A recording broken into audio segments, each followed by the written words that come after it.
Ben Carson అతని సాక్ష్యమే విన్నప్పుడు నిజంగా ఏమంటున్నాడు తెలుసా? నా క్లాస్లో నేనే లాస్ట్, నా మార్కులే లీస్ట్, ఇది నా బతుకు అన్నాడు. అంతేకాదు కానీ వాళ్ళ ఫ్రెండ్స్ తన అనేది పేరు ఏమంటే డమ్మీ అంట. ఏదంట? డమ్మీ. అతని జీవితాన్ని గురించి తను చెప్పుకొని ఏడుస్తున్నాడు. మనల్ని ఎవరన్నా అలా పిలిస్తే ఎంత బాధగా ఉంటుందో కదా, నిజమే కదా?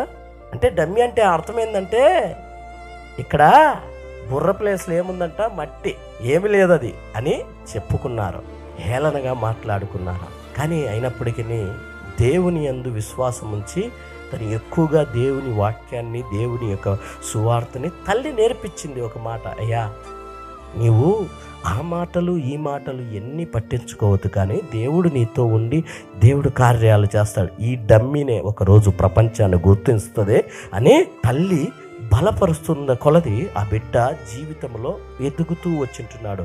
ఏదో ఒక రీతిగా ప్రయాసపడి ఎడ్యుకేషన్లో మంచిగా చదవడము ప్రారంభించుంటున్నాడు. కారణము పరిశుద్ధ గ్రంథము చదవడమే, కారణము దేవునితో సహవాసం ఉండడమే, కారణము దేవుని యందు విశ్వాసముతో వెళ్ళడమే.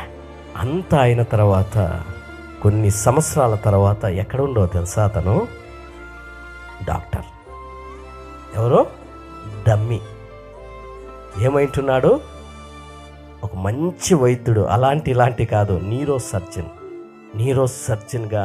ఎలాంటి అంటే వరల్డ్ రికగ్నైజ్డ్గా, వరల్డ్లోనే ఫేమస్ ఆ వ్యక్తి. ఏ విషయంలో అంటే ఈ తల, మెదడు, ఈ నర్వ్ సిస్టమ్ ఎంత పెద్దదంటే 88 బిలియన్లతో నిండి ఉంటున్న న్యూరాన్స్ అవన్నీ కలిపితే ఉంటున్న ఆ స్థితిలో ఉంటుంది. ఇది అర్థం కాదు అందరికీ. శరీరం అర్థమవుతుంది కానీ ఇది చానడేంది.